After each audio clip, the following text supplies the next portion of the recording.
Good evening, Indiana. Give everybody just a few minutes to hop on here. Take a little walk, corn tour here. Been about 2 weeks since I've been at the farm, and got back up here tonight. I had a meeting for work about an hour away from the farm, so it worked really convenient. Given a short day tomorrow and a long weekend, decided to come up here and get some projects done. So probably see grease or some dirt on the forehead. Been underneath a pickup truck trying to put a new hitch on it. Remnants of the spring planting season and an old farm pickup truck.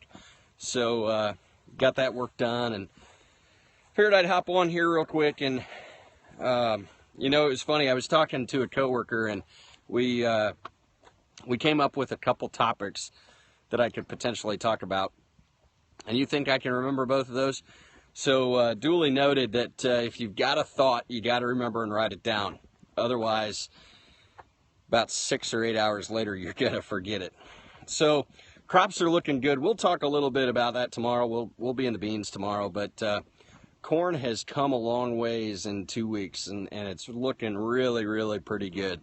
We're in an area that didn't get a whole lot of rain. There's some people down to the south of us, about 2 hours, or not 2 hours, 20 miles, try that, that got about 7 inches of rain. 2 weeks ago, they got hammered again, just a few weeks, or last week, I guess. So we're sitting pretty good right here, and man, the corn looks good. So that'll take care of some of the worries anyway that we always have on the farm. But I wanted to talk a little bit about decisions and decision making and deadlines.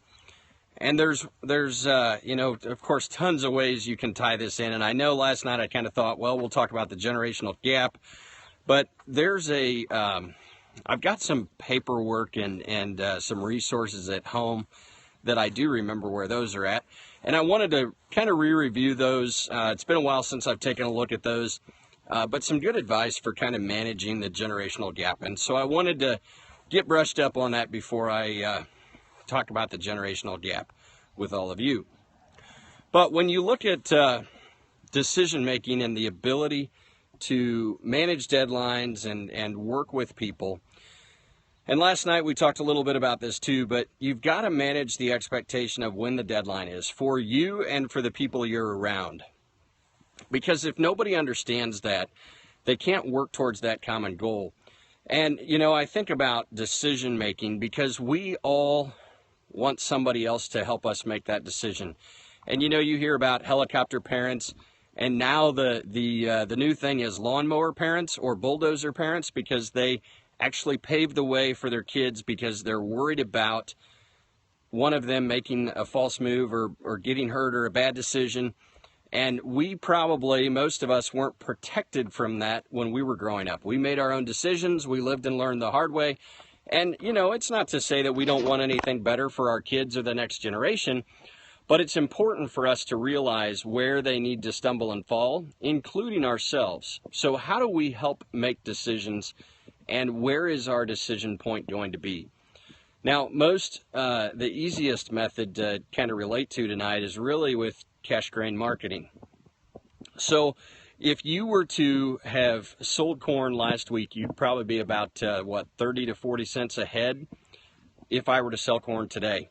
Now, of course, I'm out old crop corn, so it doesn't matter, but I'm still in some options. But it's all about what is that decision point, because each one of us have to think about how we make those decisions and what is our risk associated. But doggone it, be willing to make a decision. And, you know, in Illinois, they passed a stopgap budget today because, you know, they still can't come to terms on what they really want, and nobody can make a decision.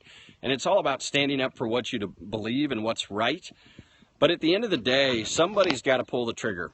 Somebody's got to be willing to fall, if they need to fall, get back up, and go at it again. And I think that's important for us as young farmers and ranchers, and actually, you know, you take that into business. It's important to be able to make a decision. Not every decision is going to be right. You need to do it with the best ability, and you need to make that decision with the information you have available to you at the time. And understand that and make sure that others are aware of that, because what happens is if that decision gets made and then 2 months later somebody comes back, they may come to you and want to know why that decision was made. If you can sell it, if you can stand up for that decision, then you're going to be fine. It's not going to be that, unless, of course, it starts a fire and burns something down. But most of the time, our decisions are recoverable.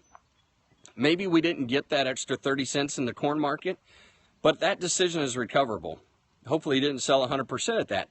But think through in your life, in your business, in your farm, in your position, what kind of decisions are you making and how are you making those decisions? Because we talked about timelines, I think last night. It kind of got away from me here, but we talked about timelines and communication and communicating what those deadlines are. Today, it's about, once that deadline hits, are you willing to make a decision?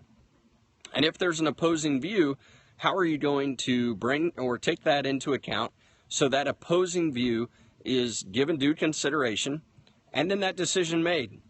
And like I said, once you make a decision, doggone it, stick with it. If it was right when your gut told you it was right, guess what? It's probably right. So don't let somebody else get in the way of that decision, because you have the power and the gut that's going to tell you what you need to do. If you've got information that tells you one thing and it's pretty convincing, chances are it's right. So don't let that fool you. Don't let your brain play tricks on you. Don't let others just railroad you. If you don't believe that that decision is right, be willing to voice your opposing view. And especially as you think about families, dealing with family businesses, and it's tough. You and your parents aren't going to get along all the time. You and your siblings aren't going to get along all the time. But do you help with that decision-making process? Do you have the conversation around it? And then do you make a decision and stick by it? And nobody's probably going to hold you to that for the rest of your life. So, don't worry so much about the fact that maybe you got a decision wrong, but be willing to admit it. And I think that's the important thing is, we're not always a humble people, but we really have to think, we really have to think, if I was wrong, why was I wrong? Admit it, understand why it was the wrong decision, and know for next time. Because you know what? The first time it's not failure. The time you do it over again, that's failure. When you don't learn from those failed decisions or wrong decisions, that's when that lesson wasn't learned and that decision becomes really, really hurtful, or could be. So think through that as you make decisions, whether it's cash grain marketing. Know where that decision point is going to be. Have that plan in place. Think about it. Understand where you're going to pull the trigger on that respective cash sale, or where you're going to pull the trigger on a business decision, or how you're going to decide issues within a family business or on the farm. So, but in your job, most of all, be willing to make a decision, because too many people are worried about somebody not agreeing with that decision, and that's fine, because not everybody's going to agree with you. But don't be arrogant about it. Help them understand where you came from. Help them understand why you made that decision. And at the end of the day, they need to respect your decision, especially if you're in a position of leadership. But understand that people also want to understand why you made that decision. Don't just tell them because, or because I want to, or because I thought it was right. Help them understand, because again, just like when they understand what the deadlines are and the goals, they understand the vision, they get behind your decision. And, I mentioned that Extreme Ownership book of how U.S. Navy SEALs lead and win. Once you get a team to understand that decision-making process and what you went through to get there, they will be behind you. And if they don't, they should continue to ask questions to understand your decision. And at that point, they either need to get behind your decision, especially if you're in, again, that leadership position, get behind that decision, or maybe they need to part ways. But it's all about helping them understand why was the decision made, and from there, then they can wrestle with that in their mind. But just be honest with them and help them through that. So, at the end of the day, it's always about honesty. It's always about communication.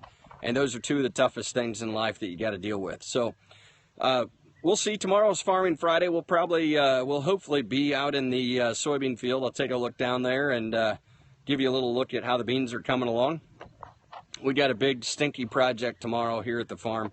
Going to try and do some cleanup work in a grain system that hasn't been used since my uncle passed away. And so anyway, that's going to be tomorrow's project. Thankfully, it's not super hot, but it's going to be sticky and messy anyway. But that's what the farm life's all about. You got to do the fun jobs and the not so fun jobs, and the clean smelling jobs and the dusty jobs and all of that. So just finished, like I said, working on a truck though, so that's why the old forehead's a little dirty tonight, but got that fixed. So we're back in business, ready to pull trailers again, and we'll enjoy another beautiful night here. It's calm as can be, beautiful. You see the sky, and things are looking good. So lawn's all mowed up, looks good, ready for the 4th of July weekend. So with that, thanks for watching Supper with Sean. Again, always open to suggestions on topics, what you want to hear about, what's on your mind as you think about challenges, whether it's in your job or in positions of leadership that you're involved with, committees, state committees, whatever that is, commodity groups. But we will talk about that generational gap and managing between generations.